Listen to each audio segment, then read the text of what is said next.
Hi everyone, it's Mrs. Wallace. I said I would do a quick video for you for the Mongols. This is for the end of the slideshow. The slideshow should be posted for you on Schoology right under the quiz. And again, you can take the quiz on Friday or on Monday. But one thing that is in this video is just a little bit of the Mongols in China. So it just gives you a sense of the range of content that might be on the quiz, especially some of the things that are in the texts. I know there was a lot of content on this topic for the debate, so a lot of you are going to be very familiar with it. But, just to give you a sense of the types of information to expect rather than to include all of it.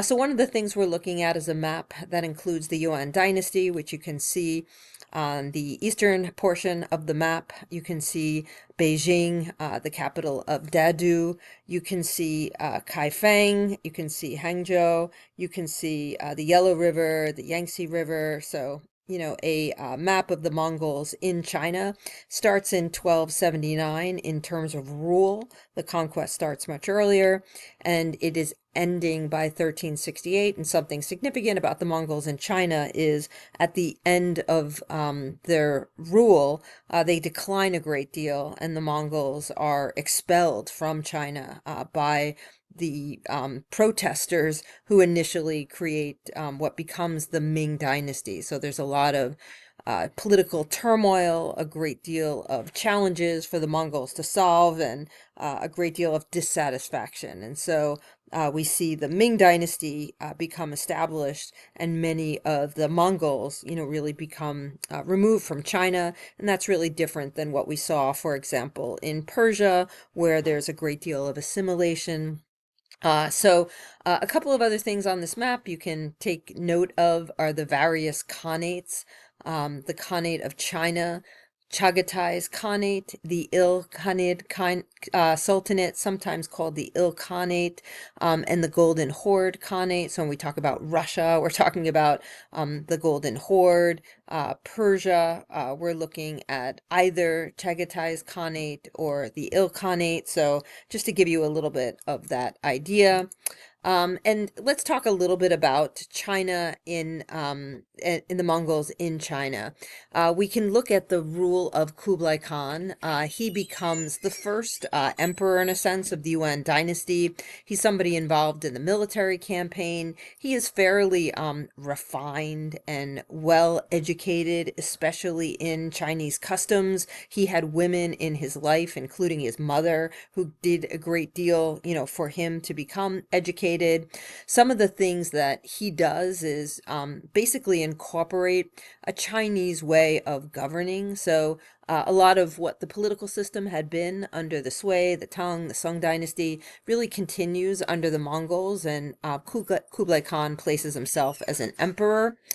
He does develop a census to try to create some sort of system for counting people.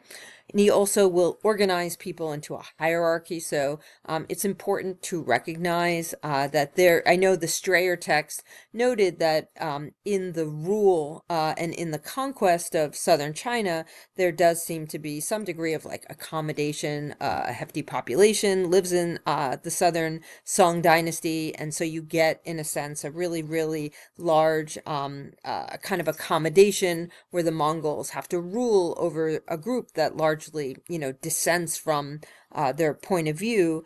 But we do see a hierarchy of laws, and there are the Mongols who are kind of the top of the hierarchy, many foreigners who are going to be like the Semuren, many Persians, for example, who are brought into Mongol China, and then Northern Chinese and the Southern Chinese.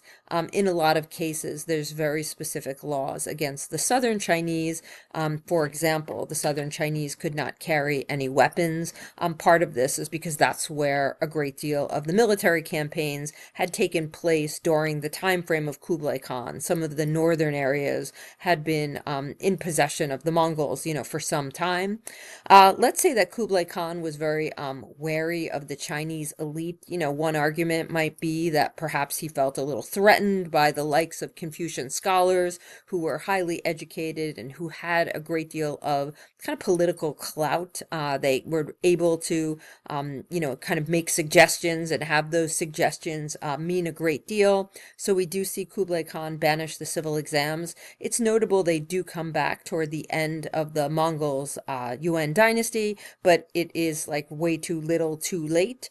There are some laws to try to keep nomadic animals to a minimum. So it's a notable kind of culture clash where there are Mongols in the major areas of the city who are, herding animals or living some degree of a nomadic lifestyle, but there are some efforts to kind of damp that down.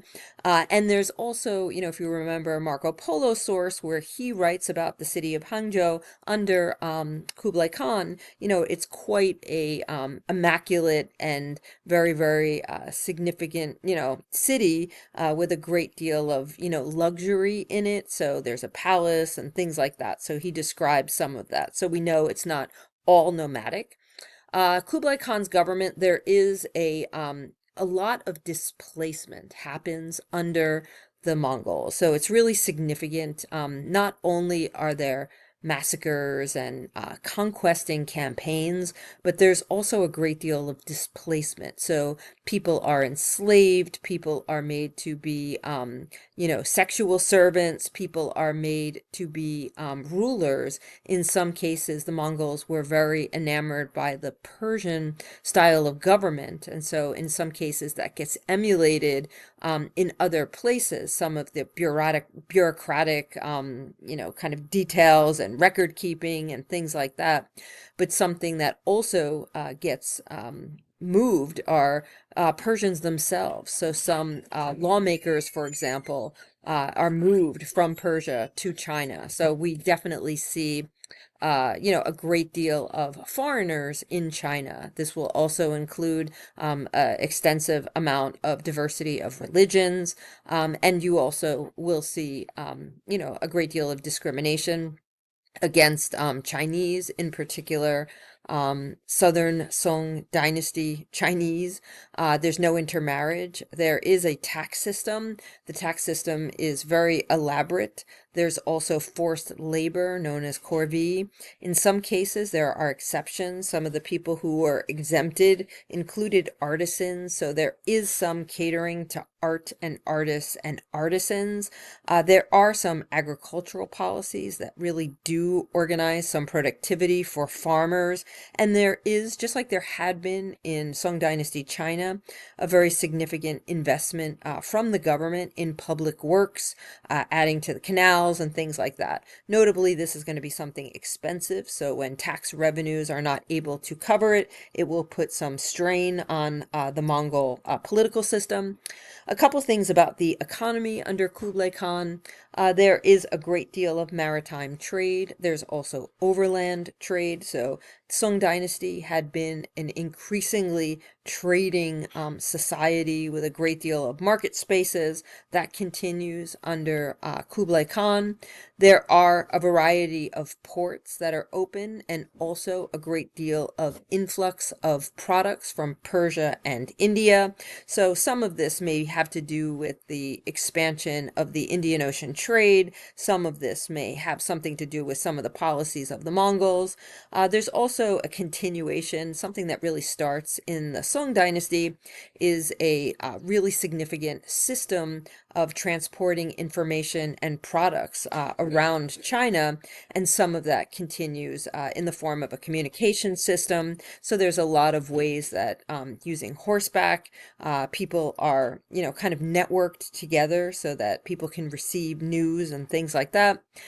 Paper currency had been developed under the Song Dynasty, but does get significantly used and maybe enhanced during the Mongols. And artisans were very encouraged. There was a great deal of privilege, in a sense, connected to artisans, and a lot less privilege connected to scholars. So to some degree, the Mongol political leaders, saw scholars as competition, so that becomes notable. There are some very specific cultural conflicts, right? So a great deal of Chinese intellectuals are going to find themselves essentially kind of in a space where they are not as attached to the government. So you end up with some Confucian scholars, former government officials who find themselves writing plays or poetry or painting. And some of the art that gets created and the way in which people express themselves does become very attached to political art. There are plays, for example, where some of the themes might kind of cater to, anti-Mongol themes, but they're subtle enough that, the Mongols don't necessarily recognize it, but there is a great deal of kind of like-mindedness amongst some of the Chinese intellectuals. Theater becomes particularly big. There are a lot of tensions between Confucians, Buddhists, and Taoists. Even though the Mongols are notably religiously tolerant, there is a great deal of emphasis in some cases on some of the religious beliefs more than others. Buddhism, for example, in some cases, even Christianity. So there's a great deal of tension, especially regarding Confucianism. And Mongol women, a lot of historians would say, on one hand, Mongol women are definitely objectified. There was a common Mongol practice, even back in the time of the steppes, where there was, wife stealing. So, men who were leaders who wanted to harm each other might not only raid each other's camps or steal herds, they might also steal somebody's wife. And so that type of thing kind of objectified women. There was a great deal of other ways in which women could be used, as prizes and whatnot. But there is also at the same time a great deal of kind of participation that women had in certain activities that were also activities that men typically participated in. So loading up carriages or working with horses, even some of the herding, women were kind of involved in a lot of those same types of activities. So this has caused some historians to suggest that maybe Mongol women had to some degree a very different set of rights in relation to men, especially when it came to work and ways in which they were able to kind of have a role on men. So many women in Mongol society played like significant advisory roles to many Mongol men, including some of the Mongol leaders. But you also have this kind of equality to some degree, or a greater sense of equality in terms of work.